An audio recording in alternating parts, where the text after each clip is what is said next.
Assalamualaikum warahmatullahi wabarakatuh.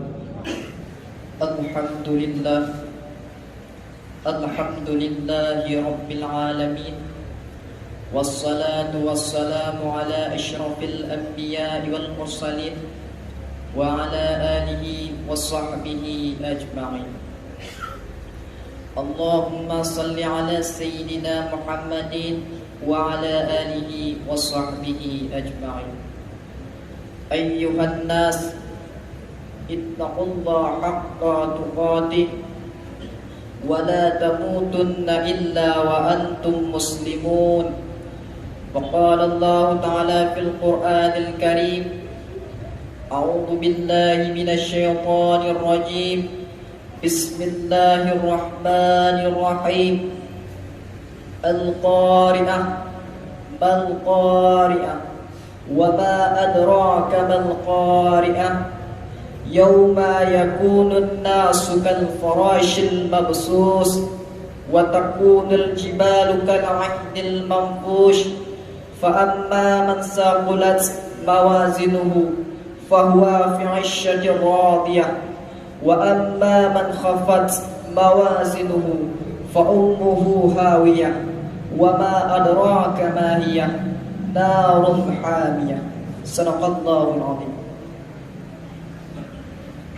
Bukankah yang paling utama, marilah sama-sama kita panjatkan puji beserta syukur atas kehadiran Allah Subhanahu wa ta'ala, yang mana oleh Allah yang telah memberikan nikmat beserta karunia-Nya kepada kita semua, sehingga kita dapat berkumpul pada hari Jumat yang berbahagia ini.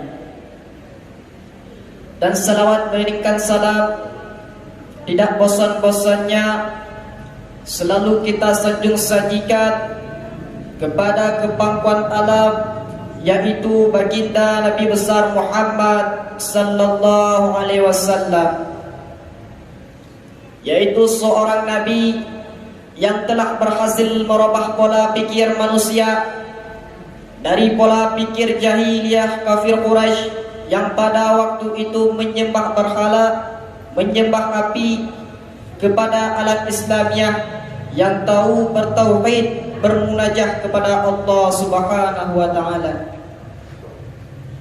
Dan salawat mengiringkan salam kepada para al-sahabat beliau yang saling bahu membahu, yang saling bantu membantu dalam mensyiarkan agama Islam di atas permukaan bumi Allah yang fana ini. Salawat beriring salam pula kepada ulama-ulama mutaqaddimin maupun ulama-ulama mutaakhirin yang muktabar keduanya di sisi Allah Subhanahu wa ta'ala. Masyarul sidang jemaah Jumat yang dirahmati Allah, izinkanlah pada hari ini saya memberikan satu nasihat atau satu pidato yang bertema, yaitu tentang 10 tanda-tanda akhir zaman. Sidang jamaah Jumat yang dirahmati Allah, berdasarkan firman yang saya sudah bacakan tadi, yaitu surah Al-Qari'ah, yang artinya hari kiamat. Hari kiamat itu adalah hari hancurnya alam semesta ini. Semuanya tidak tersisa. Bahkan gunung-gunung pada waktu itu seperti bulu-bulu yang dihamburkan, dan manusia seperti anai-anai yang berterbaran. Begitu dahsyatnya peristiwa hari kiamat. Dan sebelum terjadinya hari kiamat, Allah terlebih dahulu menurunkan 10 tanda-tanda akhir zaman ini. Seperti kata Abu Zaifah Asy'ad Al-Ghifari, bahwasanya ketika Abu Zaifah tersebut berdiskusi bersama kawannya, lalu tiba-tiba Rasulullah SAW datang menanyakan kepada Abu Zaifah Al-Ghifari, tentang topik apakah yang sedang kalian diskusikan. Maka jawab Abu Zaifah tersebut, "Ya Rasulullah, kami sedang berdiskusi tentang hari kiamat." Maka tegas Rasulullah sallallahu alaihi wasallam, kiamat tidak akan terjadi sebelum diturunkannya tanda 10 perkara ini. Yang pertama adalah asap duqan, yaitu asap yang mengumpul dari sebelah angkasa barat hingga sebelah angkasa timur selama 40 hari, yang mengakibatkan orang-orang mukmin pada waktu itu seperti terjangkit penyakit demam, flu, batuk-batuk. Dan orang-orang kafir pada waktu itu seperti orang-orang yang kehabisan akal, artinya mereka meringis kesakitan karena turunnya asap duqan tersebut. Dan yang kedua adalah turunnya Dajjal. Turunnya Dajjal ini merupakan ancaman bagi seluruh umat manusia, menjadi tanda keimanan kita apakah kuat ataukah lemah. Itu juga dites oleh Dajjal tersebut, karena Dajjal tersebut sangat berlaku istidraj, yaitu kejahatannya sungguh luar biasa. Bahkan dia mengaku sebagai Tuhan, Tuhan sebagai umat manusia semuanya, dia Tuhan. Dan di sebelah kirinya berstempel hadza kafirun, yang artinya inilah pembangkang Allah Subhanahu wa taala. Jadi kalau kita tidak ada rasa keimanan yang kuat dalam diri kita, tidak ada rasa ketakwaan yang kuat kepada Allah Subhanahu wa taala, maka kita nantinya akan mudah terjerumus kepada golongan pengikut Dajjal tersebut. Nauzubillahi min zalik. Dan yang ketiga adalah dabbah hewan melata. Dabbah hewan melata ini yang turun di sekitar Mekah, Jazirah Arab, yang pada waktu itu dengan membawa 2 benda, yaitu cincin Nabi Sulaiman dan tongkat Nabi Musa alaihissalam. Mereka berucapan fasih, ucapannya fasih seperti kita manusia. Lalu ketika cincin Nabi Sulaiman ditempelkan kepada dahinya orang-orang kafir, maka tertulislah hadza kafirun, inilah kafir atau pembangkang Allah Subhanahu wa taala. Dan ketika tongkat Nabi Musa alaihissalam ditempelkan kepada dahi orang-orang mukmin, maka tertuliskan hadza mukminun, inilah artinya orang-orang yang beriman kepada Allah Subhanahu wa taala.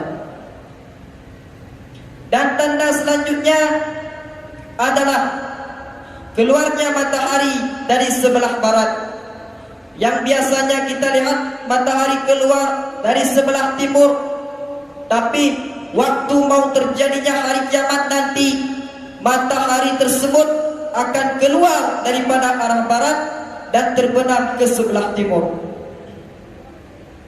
Dan selanjutnya tanda akhir zaman, yaitu turunnya Nabi Isa alaihissalam. Turunnya Nabi Isa alaihissalam tujuannya yaitu untuk membebaskan orang-orang mukmin ini daripada kelakuan kejahatan Dajjal tersebut, yang bila dibiarkan manusia ini akan berlarut-larut seperti garam di dalam air, terus berlarut.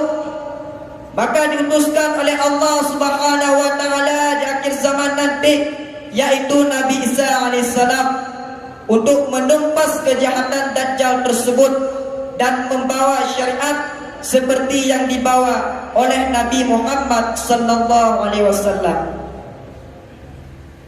Dan tanda selanjutnya adalah keluarnya Ya'juj Ma'juj.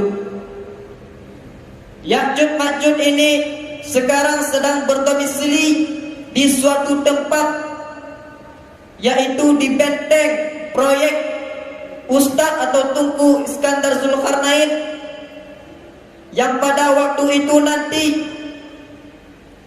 gembok tersebut atau benteng tersebut akan pecah, maka keluarlah seluruh Ya'juj Ma'juj tersebut, hingga diibaratkan tidak ada setetes pun air di lautan yang tersisa. Begitu banyaknya lah Ya'juj Ma'juj tersebut.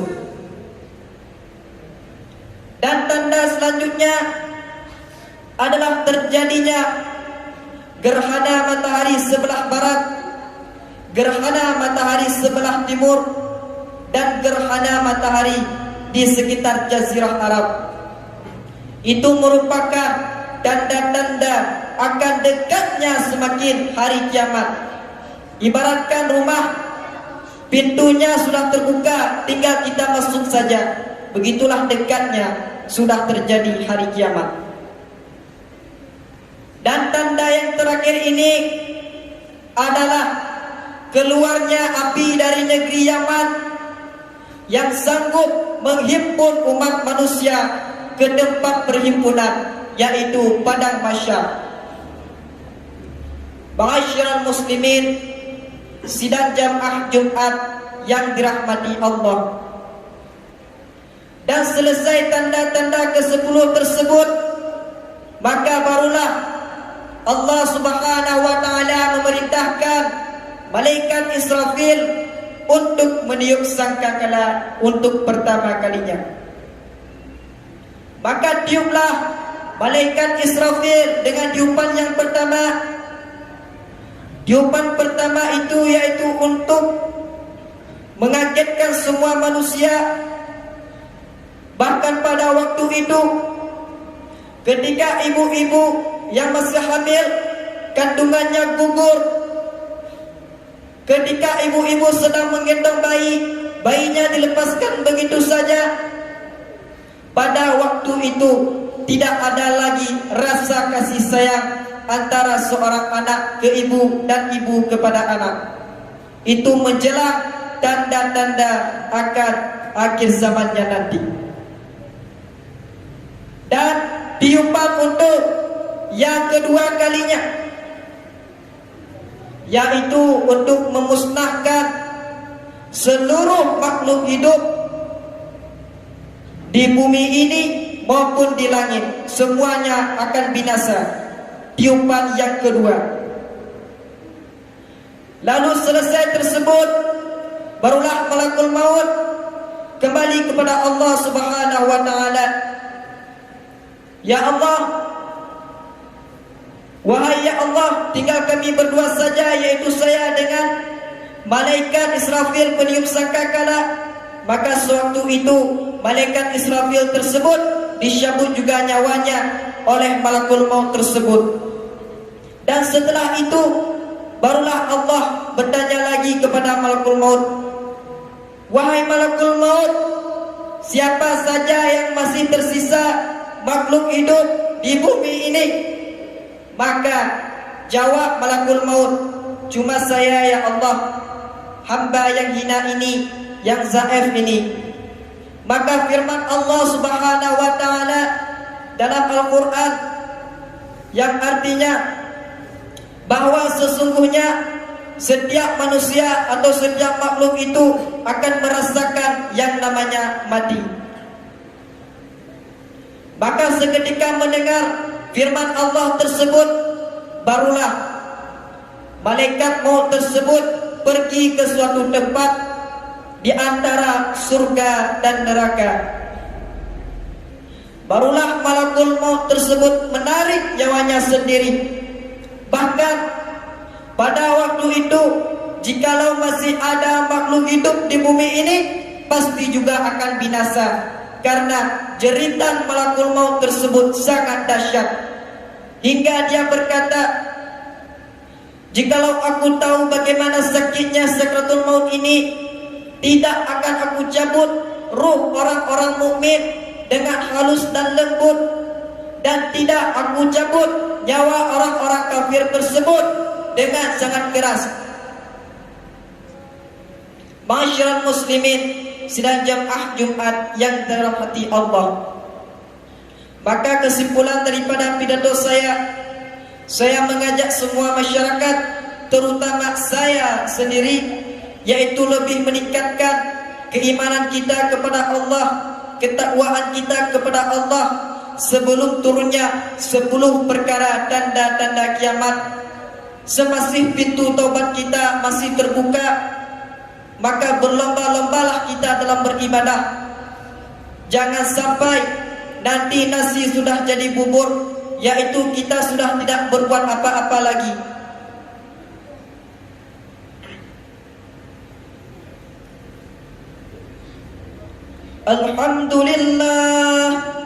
Alhamdulillahi Rabbil Alamin. Allahumma salli ala Sayyidina Muhammadin wa ala alihi wa sahbihi ajma'in.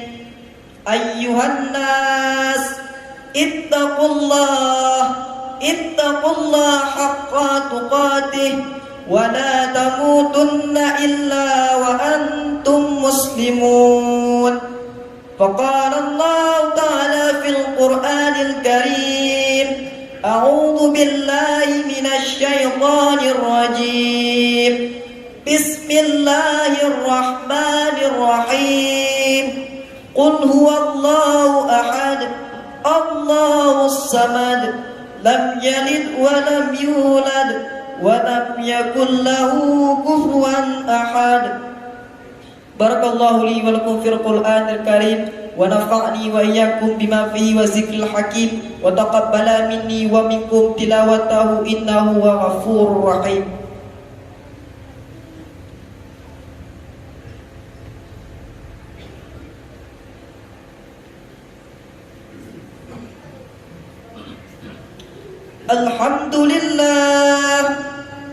Alhamdulillahi Rabbil Alamin. Allahumma salli ala Sayyidina Muhammadin wa ala alihi wa sahbihi ajma'in. Ayyuhan nas, ittaqullah haqqa tuqatih wa la tamutunna illa wa antum muslimun. Faqala Allah ta'ala fil Qur'anil Karim, a'udzu billahi minasy syaithanir rajim. Bismillahirrahmanirrahim. Ya ayyatuhan nafsul mutmainnah, irji'i ila rabbiki radiyatan mardiyah, fadkhuli fi ibadi wadkhuli jannati. Sadaqallahul azim. Allahumma ighfir lil mu'minina wal mu'minat wal muslimina wal muslimat al ahya'i minhum amwat wa tabi' bainana wa bainahum bil khairat. Rabbi ighfir anta khairur rahimin. Allahumma dfa' anna hadzal bala wal 'ala wal waba wal ta'u wal fahsya wal munkar wal himam al qarun والسيوف المختلفة والشدائد ومهل من ظهر منها المبطن من بلدنا ومكاننا هذا قصة ومن بلدان المسلمين عامة إنك على كل شيء قدير. ربنا آتنا في الدنيا حسنة وفي الآخرة الحسنة وقنا عذاب النار والحمد لله رب العالمين. عباد الله ولذكر الله أكبر.